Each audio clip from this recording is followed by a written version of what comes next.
Joining us now, someone whose presence is so electrifying. We could unplug all the holiday lights here. But tell her what I just said. Tell her what I just said. I hope my nose doesn't run all over the place. You have a little allergy thing going on this morning. Thing, yeah. And you were running late in traffic. Yes, we got sent to another studio. We were running around and nobody knew where we were, and I thought, this is going to be a funny thing later. It's just not funny now. They took you through the bowels of ABC. Yes. It's amazing how grungy it is down there, isn't it? Yeah, it's pretty rough, and nobody really wants to take you there. No, we couldn't get anybody who really wanted to take us. Well, we're glad you made it here. Thank you. So you have this new book out. Why now? Well, first of all, it's not an autobiography because that's not coming till later. Because this is just... Because you're not done yet. No, I hope not. But this was done because I had told these people I would do a book 10 years ago, and I tried 2 different times. It was dreadful.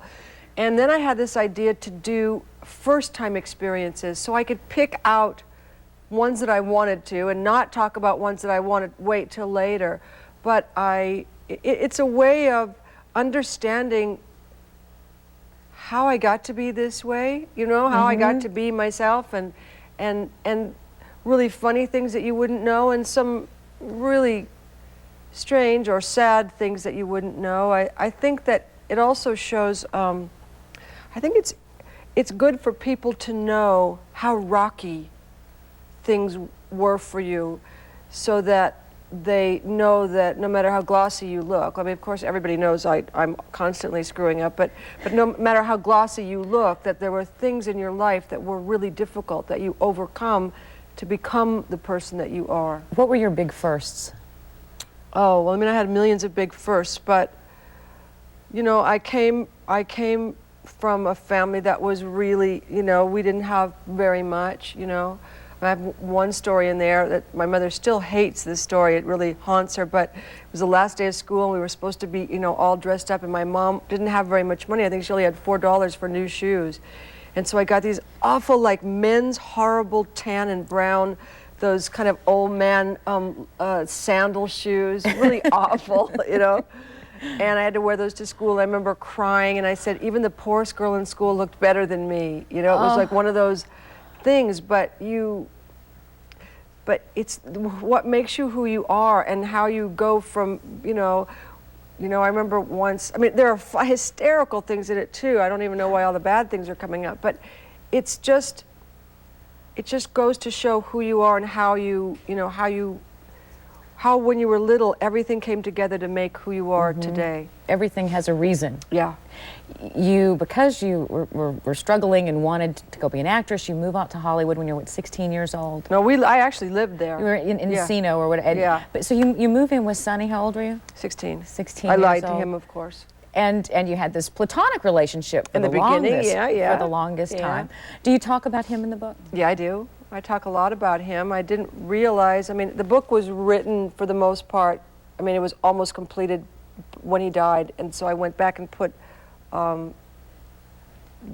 last part of the book, I went back and put, you know, about the ending for me. Did you have to rewrite the parts you'd already written after he died? Did you rethink your relationship with him?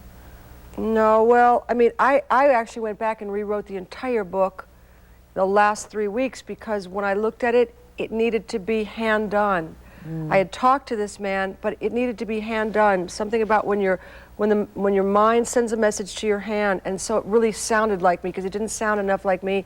So I was just gonna, you know, polish it, but I'm not very good at that. I just went and ripped it apart and did the whole thing. But no, you know, our relationship was what it was. It was rocky, it was rough, it was fabulous, but it was what it was. It was just, you know, at some point I will go into it in detail, but it's not now. Your daughter wrote a book and was here recently talking about it, Chastity, and she was very honest about her relationship with you, and as she went through the coming out process, the struggles, the rocky patch in your relationship. Yeah, when you first read it, what'd you think? I said, Chas, this is rough for me, you know, I don't like being the bad guy, I'm used to being the good guy. And she went, oh, Mom, it's okay, you know, it's okay because, you know, it's going to help so many people, and in the end, you're good. And I went, yeah, well, but I want to be good all the time. I want to be good all the time. I want to be the hero. But you did have a hard time. You did. Oh, I did. You know, it's just. I mean, here you are this I embodiment of sex appeal. Unshare-like. It was a very unshare-like reaction. But you know, I am who I am. We're going to come back and talk more with Cher right after a break. Good Morning America continues. I almost made it. You did.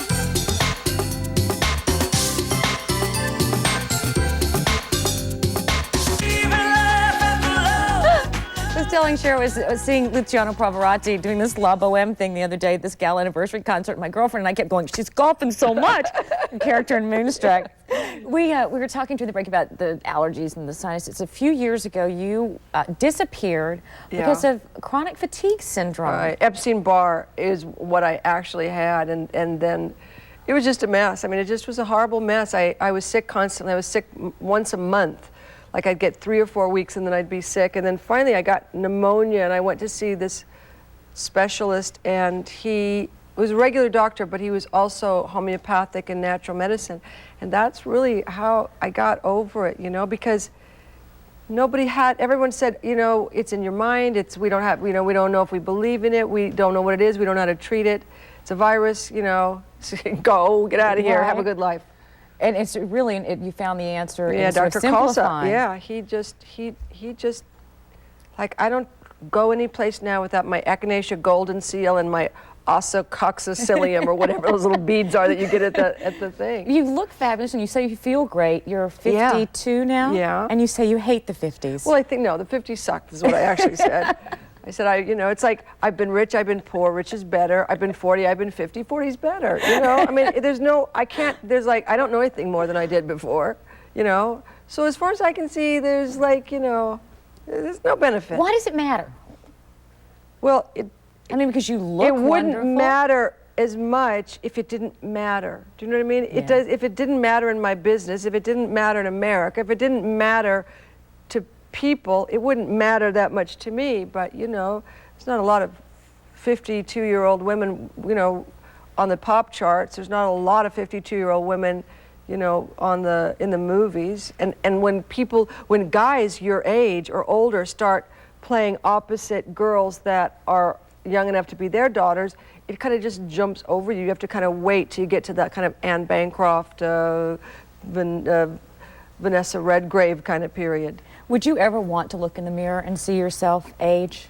Because you work very hard at maintaining the look you've had for 30 years. I don't think you've changed much. Well, I mean, I do, but you know, what do you do? You just go, you know, don't cry, you're fine, and you get on with your life, you know, and you just go, oh, okay, what about fine. the critics who say, just let it go, you know, just let it hang out, no plastic surgery, don't do this, don't do that? You know, this is America. And so I gesund to them as far as I can see, you know, let them go and have a wonderful life. Get old, get fat, do what you want. You Leave do what me you alone. want, it's America. Yeah, plastic surgery. Do it early, do it often. That's my motto. You know, whatever you feel like doing, this is America. We get to all do what we want to do.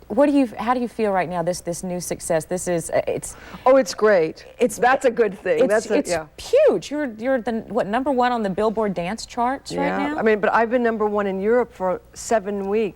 I've been, you know, I'm like #1 in 19 countries over there, so that was like really astonishing to me, and it's harder for me in America, but it's seeming to break through wherever they're playing the record. You know, it's seeming to break through, and I mean, it's a great time. I appreciate it more. I really appreciate it more because it's so much more difficult. We wish you great success, and with the new movie coming out, can you answer me one question? Sure. What's the last name on your driver's license? I don't have one. It just says Cher on my driver's license and my passport because my name is legally Cher. Oh, okay. Just needed to know. And will you do this for me?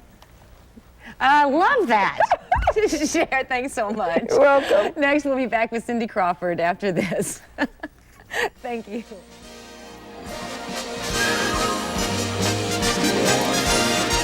It's the most